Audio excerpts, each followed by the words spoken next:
Good morning to all. Welcome to PM aspirants YouTube channel. So ఈరోజు ఏంటంటే తెలంగాణకు సంబంధించి తెలంగాణ ఎలక్షన్ రిజల్ట్ అనేది మనం మాట్లాడదాం. So Telangana election result, Telangana election result. So మనకి ఎప్పుడు వచ్చింది అంటే అంటే తెలంగాణకు సంబంధించి ఎన్నికలు ఎప్పుడు జరిగాయి? మనకు మూడోసారి ఎన్నికలు జరిగాయి. మనకు ఫస్ట్ సారి 2014లో జరిగినాయి, రెండోసారి 2018లో జరిగినాయి. సో ఇప్పుడు మూడోసారి 2023లో ఎలక్షన్స్ అనేది జరిగింది. సో మరి 2023 సంబంధించి ఎలక్షన్స్ ఎప్పుడు జరిగాయి అంటే 2023 నవంబర్ 30 తారీఖున సో మనకు తెలంగాణ రాష్ట్రంలో ఎలక్షన్స్ అనేది జరిగింది.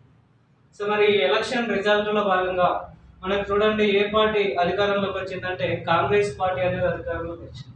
సో మనకు కాంగ్రెస్ పార్టీ అని చెప్తున్నాం, కాంగ్రెస్ పార్టీ. మరి కాంగ్రెస్ పార్టీ ఎన్ని స్థానాలు గెలుపొందిందంటే 64 స్థానాలు గెలుపొందింది. సో ఇప్పుడు 2023లో జరిగిన ఎలక్షన్లో కాంగ్రెస్ పార్టీ ఎన్ని స్థానాలు గెలుపొందింది? 64 స్థానాలు. సో ఇక్కడ నెక్స్ట్ సో బీఆర్ఎస్ అంటాం, భారత రాష్ట్రీయ సమితి అని చెప్తాం, భారత రాష్ట్రీయ సమితి. సో బీఆర్ఎస్ పార్టీ 39 స్థానాలు గెలుపొందడం జరిగింది, 39 స్థానాలు గెలుపొందడం జరిగింది. సో తర్వాత బీజేపీ పార్టీ మనకి ఎన్ని స్థానాలు గెలుపొందిందంటే 8 స్థానాలు గెలుపొందింది. సో తర్వాత ఎంఐఎం పార్టీ మనకు సో 7 స్థానాలు గెలుపొందింది. సో అదర్స్ ఎంత అంటే మనకు అదర్స్ ఒక స్థానంలో మనం గుర్తుంచుకోవాలి. సో ఇట్లా మొత్తము ఎన్ని అసెంబ్లీ స్థానాలు ఉన్నాయి తెలంగాణలో అంటే 119 స్థానాలకు గాను ఎలక్షన్ జరిగితే ఈ 119 స్థానాలకు సంబంధించి రిజల్ట్ అనమాట. సో మరి అడుగుతారు, మీకు ఏమడుగుతారంటే మరి కాంగ్రెస్ పార్టీ ఎన్ని స్థానాలు గెలుపొందింది అంటారు. సో ఇట్లా 64 స్థానాలు. సో ఇక్కడ 2018లో మరి ఏంటి అంటే 2018లో జరిగిన ఎలక్షన్లో కాంగ్రెస్ పార్టీ అనేది ఎన్ని స్థానాలు గెలుపొందింది అంటే జస్ట్ 19 స్థానాలు మాత్రమే గెలుపొందింది 2019లో. సో బీఆర్ఎస్ పార్టీ ఎన్ని స్థానాలు గెలుపొందింది 2018లో అంటే సో అప్పుడు బీఆర్ఎస్ లేదు, టీఆర్ఎస్ మాత్రమే ఉంది. టీఆర్ఎస్ పార్టీ 88 స్థానాలు గెలుపొందడం జరిగింది. సో 2018 ఎలక్షన్లో బీజేపీ పార్టీ ఒక స్థానం మాత్రమే గెలుపొందింది. సో ఎంఐఎం పార్టీ అప్పుడు 7 ఉన్నది. సో అప్పుడు అదర్స్ అనే వాళ్ళు 4 స్థానాలు ఉన్నాయి. సో ఈ విధంగా మనకు 2018 అండ్ సో 2023 కంపారిజన్లో భాగంగా మనం నేర్చుకోవాల్సిన అవసరం ఉంటుంది. స్థానాలు ఏ పార్టీ ఎంత గెలిచింది అనేది మనకు చాలా చాలా ఇంపార్టెంట్ చూడండి.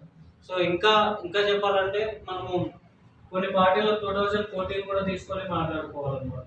2014లో కూడా మనము కొన్ని తీసుకొని మాట్లాడవచ్చు. మరి కాంగ్రెస్ పార్టీ 2014లో ఎంత అంటే 21 స్థానాలు గెలుపొందింది. సో బీఆర్ఎస్ పార్టీ ఎంత అంటే 63 స్థానాలు మాత్రమే గెలుపొందడం జరిగింది. సో ఎంఐఎం సేమ్, అప్పుడు కూడా 7 స్థానాలు గెలుపొందడం జరిగింది.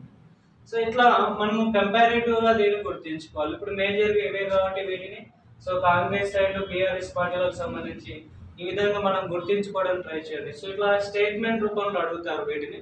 సో కంపల్సరీగా మనకు అడగడానికి అవకాశం ఉంటుంది కాబట్టి సో ఈ విధంగా నేర్చుకోవడానికి ట్రై చేయండి. అంటే క్వశ్చన్ అనేది ఇట్లా ఫ్రేమ్ చేసుకోవాలి. మనం ఇలా ఫ్రేమ్ చేసుకున్నప్పుడు మాత్రమే అందరికంటే ఎక్కువ మార్కులు తీసుకురావడానికి అవకాశం ఉంటుంది. ఓకేనా? సో ఇప్పుడు మొత్తం మీద లీడింగ్ పార్టీ ఏంటి? సో లేటెస్ట్ ఎలక్షన్ ప్రకారం లీడింగ్ పార్టీ ఏంటి అంటే సో కాంగ్రెస్ పార్టీ అని చెప్తున్నాం. ఆల్ ఇండియా నేషనల్ ఏమంటున్నాం అంటే ఐఎన్సి, ఇండియన్ నేషనల్ కాంగ్రెస్ అని చెప్తాం. సో ఈ కాంగ్రెస్ పార్టీ ఇప్పుడు ప్రజెంట్ లీడింగ్ లో ఉంది. సో ఇక్కడ ఓకే, మరి కాంగ్రెస్ పార్టీకి వచ్చిన మెజార్టీ ఎంత అంటే 39% ఓట్లు అనేది వచ్చినాయి. బీఆర్ఎస్ పార్టీకి 37% మెజార్టీ ఓట్లు అనేది వచ్చాయి. సో ఓట్ల పరంగా, ఓవరాల్ ఓట్ల పరంగా సో ఈ విధంగా మనం తీసుకోవడం జరిగింది. అంటే ఎందుకు దగ్గరనే ఉంది కానీ ఏమైందంటే ఓడిపోయిన వాళ్ళు, బీఆర్ఎస్ నుంచి ఓడిపోయిన వాళ్ళు చాలా తక్కువ మెజార్టీతో ఓడిపోవడం వల్ల సో ఇక్కడ ఓట్ల మెజార్టీ అనేది ఈ విధంగా మనకు రావడం జరిగింది కదా. సో అట్లా మనం వీటిని గుర్తించుకోవాలి. ఒకప్పుడు బీజేపీ పార్టీ ఓన్లీ ఒకటే స్థానం ఉంటే ఇప్పుడు 8 స్థానాలు గెలుపొందింది. సో మనకు ఈ ఈ బీజేపీ పార్టీని కూడా మనం ఇక్కడ గుర్తించుకోవాల్సిన అవసరం. ఓకే. సో ఇంకా విషయం ఏంటంటే సో బీఆర్ఎస్ సంబంధించి అధినేత కేసీఆర్ 2 ప్లేసెస్ లో నిలబడ్డాడు. సో ఒకటి ఏంటంటే కామారెడ్డి అండ్ గజ్వేల్ అంటాం.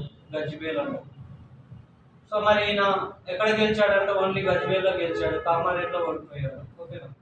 సో అండ్ కాంగ్రెస్ ప్రజెంట్ హెడ్గా ఎవరు ఉన్నారంటే రేవంత్ రెడ్డి ఎవరైతే ఉన్నారో ఈ రేవంత్ రెడ్డి అనే పర్సన్ కూడా 2 ప్లేస్లో నిలబడ్డాడు. ఒకటి కామారెడ్డి అంటున్నాం, సో 2 ఏంటంటే సో కొడంగల్ అంటున్నాం, కొడంగల్. సో ఈయన కూడా కామారెడ్డిలో ఓడిపోయాడు. ఎక్కడ గెలిచారంటే కొడంగల్లో గెలిచారు. సో ఇది మనం గుర్తించుకోవాలి. మరి కామారెడ్డిలో గెలిచిన పర్సన్ ఎవరంటే బీజేపీ క్యాండిడేట్ పర్సన్ గెలిచాడు, రమణారెడ్డి. సో రమణారెడ్డి అనే పర్సన్ సో బీజేపీ పార్టీకి సంబంధించిన అతను గెలవడం జరిగింది. సో అవి పెద్ద ఇంపార్టెంట్ ఏం కాదు. సో కాబట్టి గుర్తించుకోవడానికి ట్రై చేయాలి. సో ఇట్లా తెలంగాణ ఎలక్షన్ సంబంధించి రిజల్ట్ అండ్ దీని యొక్క ఇంపార్టెన్స్ చూడండి. సో ఇలా 2023లో ఎన్ని స్థానాలు ఇప్పుడు చూడండి. సో మొత్తం మీద కాంగ్రెస్ పార్టీ ఎన్ని అంటే 64 స్థానాలు. బట్ అలా Congress party and so CPI ఇద్దరు కూడా జాయింట్ గా ఈ ఎలక్షన్ లో పాల్గొన్నారు. సిపిఐ కొత్తగూడెం ఒకటే స్థానం కేటాయించారు. ఈ ఒక్క స్థానం ఎవరు గెలిచారు అంటే సిపిఐ పార్టీ గెలిచింది. సో ఇట్లా సిపిఐ అండ్ కాంగ్రెస్ మొత్తం కలిసి ఎన్ని స్థానాలు వచ్చినాయంటే 65 స్థానాలతో మనకు గవర్నమెంట్ లీడ్ చేసిన పార్టీ ఏంటంటే కాంగ్రెస్ పార్టీ అంటే. ఓకేనా. సో అట్లా ఈ 2 పార్టీలు కలిసి పోటీ చేయడం జరిగింది. ఓకేనా. సో ఇక్కడ బీజేపీ బీఆర్ఎస్ ఒంటరిగానే పోటీ చేసింది. బీజేపీ మాత్రం ఏం చేసిందంటే సో బీజేపీ ప్లస్ జనసేన ఓకేనా, జనసేన ఈ 2 కలిసి పోటీ చేయడం జరిగింది. ఓకే. సో ఇట్లా బీజేపీ పార్టీ కొన్ని స్థానాల్లో, జనసేన పార్టీ జస్ట్ 9 స్థానాల్లో మాత్రమే తెలంగాణ ఎలక్షన్ లో పోటీ చేసింది. సో అట్లా బీజేపీ అండ్ జనసేన పార్టీ ఇద్దరు కలిసి పోటీ చేశారు. సో అట్లా మనం వీటిని గుర్తించుకోవాలి. ఓకేనా. సో ఇది తెలంగాణ ఎలక్షన్ రిజల్ట్ సంబంధించిన ముఖ్యమైన అంశాలు. సో ఇప్పుడు మనం ఏం చేద్దామంటే సో నూతన మంత్రివర్గం అనేది చూద్దాం. సో తెలంగాణకు సంబంధించి నూతన మంత్రివర్గం. సో ఈ మంత్రివర్గంలో ఉన్న ముఖ్యమైన వ్యక్తులు, వాళ్ళ మినిస్టర్స్ ఏంటి అనేది మనకు ఇంపార్టెంట్ అయిన అంశాలు. సో అట్లా మనం వీటికి సంబంధించి అంశాలు చూడడానికి ట్రై చేద్దాం. సో ఫస్ట్ పర్సన్ ఎవరు అంటే రేవంత్ రెడ్డి మనకు చీఫ్ మినిస్టర్గా కూడా ఉన్నాడు కాబట్టి రేవంత్ రెడ్డిని మనం తీసుకుంటాం.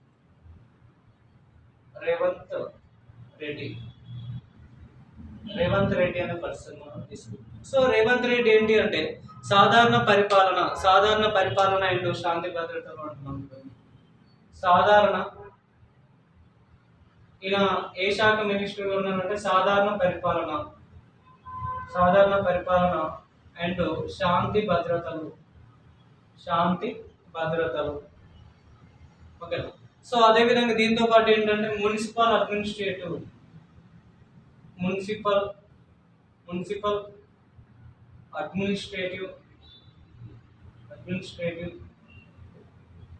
ఓకేనా.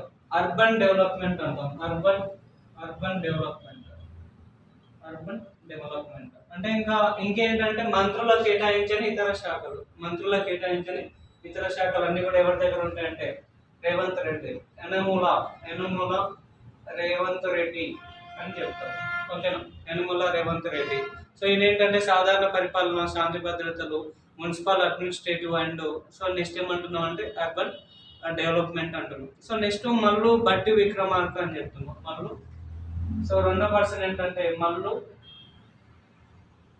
బట్టి విక్రమార్క అనే పర్సన్. సో మల్లు బట్టి విక్రమార్క అనే పర్సన్ మీ అందరికి తెలుసు. తెలంగాణకు సంబంధించి ఉప ముఖ్యమంత్రిగా పనిచేస్తున్న వ్యక్తి ఎవరు అంటే మల్లు బట్టి విక్రమార్క అనే పర్సన్. సో ఇదేంటంటే ఆర్థిక ప్రణాళిక మరియు సో ఉప ముఖ్యమంత్రి అదేవిధంగా ఏం చెప్తున్నాం సో ఆర్థిక శాఖ, అదేవిధంగా ప్రణాళిక శాఖ. సో ఈ విధంగా ఇంధన శాఖ మంత్రిగా ఎవరు ఉన్నారు అంటే మనకు మల్లు భట్టు విక్రమార్క అనే పర్సన్ ఉన్నారు.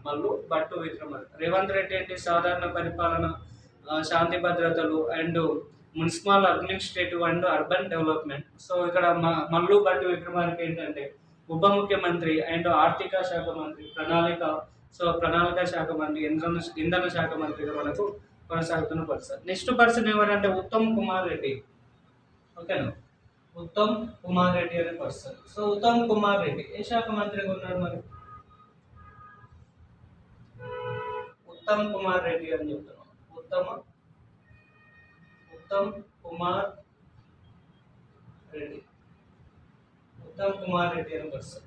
సో ఆల్రెడీ ఇద్దరు చూసాం. మూడో పర్సన్ ఎవరు అంటే ఉత్తమ్ కుమార్ రెడ్డి, నీటిపారుదల అండ్ ఆహారము నీటిపారుదల శాఖ మంత్రి. సో అండ్ ఆహారము ప్రజా సరఫరా అంటాం. ఓకేనా, ప్రజా పంపిణీ.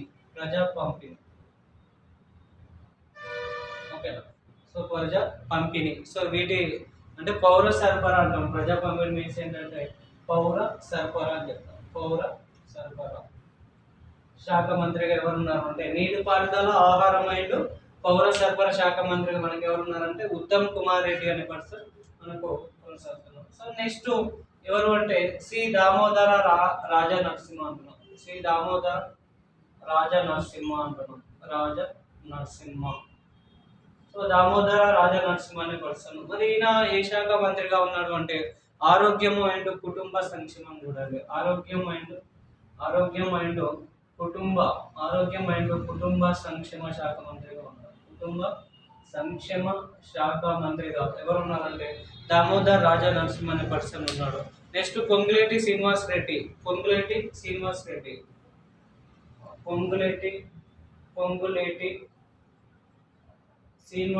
అని చెప్తున్నాం. శ్రీనివాస్ రెడ్డి. సో పొంగులేటి శ్రీనివాస్ రెడ్డి ఈయనక మినిస్టర్ ఏంటంటే రెవెన్యూ అండ్ గృహ నిర్మాణం. చూడండి, సో రెవెన్యూ శాఖ మంత్రిగా అండ్ గృహ నిర్మాణ శాఖ మంత్రిగా మనకి ఎవరున్నారంటే పొంగులేటి శ్రీనివాస్ రెడ్డి అంటారు. పొంగులేటి శ్రీనివాస్ రెడ్డి అని చెప్తారు. సో దామోదర్ రాజనరసింహ ఏంటి ఆరోగ్యం, కుటుంబ సంక్షేమం and also science and technology కూడా ఈయననే. చూడండి, సైన్స్ అండ్ టెక్నాలజీ కూడా ఈయననే మనకు తీసుకుంటాం. పొంగులేటి శ్రీనివాస్ రెడ్డి. నెక్స్ట్ పర్సన్ ఎవరు అంటే కోమటిరెడ్డి వెంకటరెడ్డి అని చెప్తారు. కోమటిరెడ్డి వెంకటరెడ్డి అని చెప్తున్నాం. సో మరి ఈయన ఏ శాఖ మంత్రిగా ఉన్నాడు? కోమటిరెడ్డి వెంకటరెడ్డి అనే పర్సన్ ఏ శాఖ మంత్రిగా ఉన్నాడు అంటే రోడ్లు, భవనాలు, సినిమాటోగ్రఫీ. సో రోడ్లు, భవనాలు, సినిమాటోగ్రఫీ అంటాం.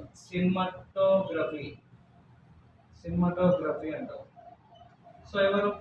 కోమటిరెడ్డి వెంకటరెడ్డి రోడ్లు, భవనాలు, సినిమాటోగ్రఫీ. పొంగులేటి శ్రీనివాస్ రెడ్డి మాత్రం రెవెన్యూ అండ్ గృహ నిర్మాణం. దామోదర్ రాజనరసింహ ఆరోగ్యం, కుటుంబ సంక్షేమం అండ్ ఉత్తమ్ కుమార్ రెడ్డి నీటిపారుదల, ఆహారం అండ్ పౌర సరఫరా శాఖ మంత్రిగా పనిచేస్తున్న person. So next Komatireddy Venkatareddy తర్వాత ఎవరు అంటే డి శ్రీధర్ బాబు అంటాం. సో దుద్దిల్లా శ్రీధర్ బాబు అంటాం.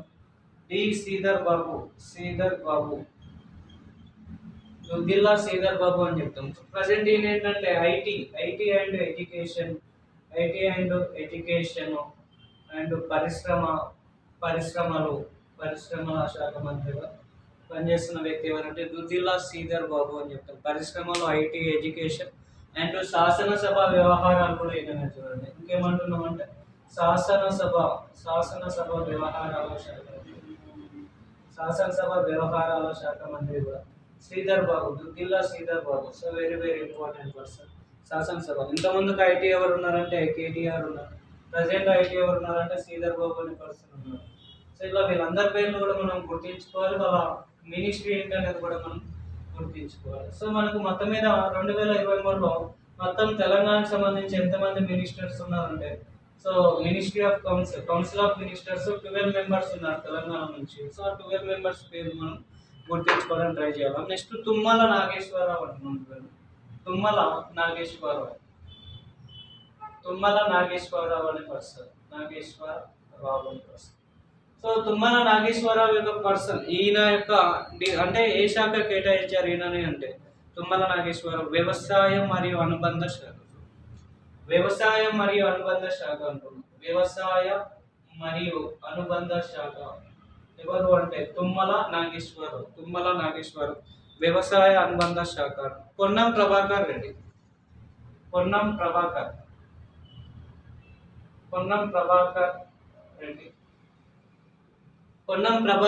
తీసుకుంటే పొన్నం ప్రభాకర్ రవాణా అండ్ బీసీ సంక్షేమం. చూడండి, పొన్నం ప్రభాకర్ రవాణా రవాణా అండ్ బీసీ సంక్షేమం అని చెప్తున్నాం. బీసీ సంక్షేమ శాఖ, బీసీ సంక్షేమ శాఖ. పొన్నం ప్రభాకర్ ఏంటంటే రవాణా అండ్ బీసీ సంక్షేమ శాఖగా మనం తీసుకున్నాం. So next Dhanasari Anasuya. ఓకేనా, ధనసరి అనసూయ అంటారు. అనసూయ అలియాస్ ఏంటంటే సీతక్క అంటారు. సీతక్క. సో ఏమేంటంటే పంచాయత్ రాజ్ అని చెప్తున్నాం. పంచాయత్ రాజ్ అండ్ గ్రామీణాభివృద్ధి శాఖ మంత్రి. ఓకేనా. సో ధనసరి అనసూయ లేదా సీతక్క అని చెప్తున్నాం, ములుగుకు సంబంధించినవి.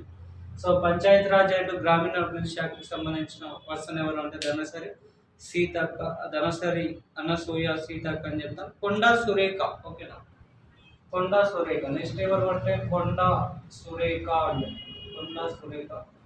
సో మనకు పర్యావరణం సంబంధించిన మినిస్టర్ ఎవరు ఉన్నారు మనకు అంటే సో ఈమె కొండా సురేఖ. పర్యావరణం అండ్ ఎండోమెంట్గా కూడా ఈమె. సో పర్యావరణం అండ్ ఎండోమెంట్ డిపార్ట్మెంట్ కూడా ఏమనే ఎండోమెంట్. సో ఎండోమెంట్ మీన్స్ దేవాదాయ శాఖ మంత్రి అంటాం. దేవాదాయ అని రాసుకోండి, దేవాదాయ.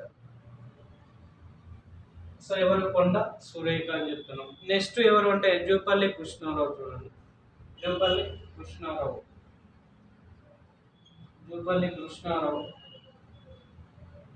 సో ఈయన యొక్క మినిస్టర్ ఏంటంటే ప్రొహిబిషన్ ఎక్సైజ్ అండ్ టూరిజం అని చెప్తున్నాం. టూరిజం అండ్ కల్చర్ కూడా. Prohibition excise and tourism and culture సంబంధించి ఎవరున్నారు అంటే మనకు జూపల్లి కృష్ణారావు. ఇట్లా ఎంతమంది ఉన్నారంటే మొత్తము తెలంగాణకు సంబంధించి కౌన్సిల్ ఆఫ్ మినిస్టర్స్ 12 మెంబర్స్ ఉన్నారు. మీ అందరికి తెలుసా? సో 91వ రాజ్యాంగ సవరణ ఏం చెప్తుందంటే సో 91వ రాజ్యాంగ సవరణ 2003 ఏం చెప్తుందంటే సో ఏ స్టేట్ కానీ అండ్ అదేవిధంగా సెంట్రల్ కానీ సో కౌన్సిల్ ఆఫ్ మినిస్టర్స్ అనేవాళ్ళు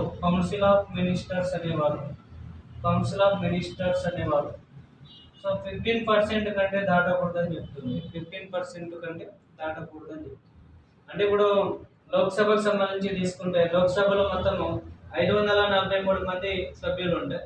సో వీళ్ళ కౌన్సిల్ ఆఫ్ మినిస్టర్స్ అనే వాళ్ళు ఏంటంటే 15% దాటకూడదు.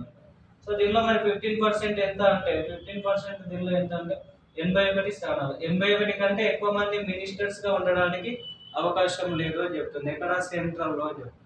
అందుకే ఇప్పుడు 17వ లోక్సభలో ఎంతమంది మినిస్టర్స్ ఉన్నారంటే కౌన్సిల్ ఆఫ్ మినిస్టర్స్ సో 78 మంది మాత్రమే ఉన్నారు. సో అలా 81 కంటే తక్కువనే ఉంటుంది. సో తెలంగాణకు సంబంధించి కూడా తీసుకుంటేది అన్ని రాష్ట్రాలకు సంబంధించి కూడా సేమ్ ఇదే రాజ్యాంగ సవరణ. సో తెలంగాణలో 119 స్థానాలు ఉన్నాయి. సో దీనిలో 15% అంటే ఏంటంటే 17 స్థానాల కంటే ఎక్కువగా 17 మంది కంటే ఎక్కువగా మినిస్టర్స్ గా పనిచేయడానికి వీలు లేదనమాట. సో అట్లా అందుకే ఇప్పుడు చూడండి మనకి ఎంతమంది ఉన్నారంటే జస్ట్ 12 మంది మాత్రమే ఉన్నారు. అయితే మరి ఎంత బాగానే ఉంది సార్. నెక్స్ట్ మనం సిక్కిం రాష్ట్రం తీసుకుంటే ఎంత అంటే జస్ట్ మనకు 32 స్థానాలు మాత్రమే ఉంటాయి. సిక్కిం రాష్ట్రంలో అసెంబ్లీ స్థానాలు ఎంత అంటే 32 స్థానాలు మాత్రమే ఉంటాయి. మరి 32 స్థానాలు అంటే దీనిలో 15% అంటే మినిస్టర్స్ ఎంతమంది వస్తారు? మహా అంటే ఒక 4 వస్తారు, 4 లేదా 5 మంది వస్తారు. మరి ఇంత 5 మంది మాత్రమే మినిస్టర్స్ గా ఉండాలంటే అలా చెప్పలేదు. ఏమన్నారంటే సో మ్యాక్సిమం అయితే 15% దాటకూడదు. మినిమం అయితే ఎంత ఉండాలంటే 11 కంటే ఎక్కువగా ఉండాలని చెప్పారు.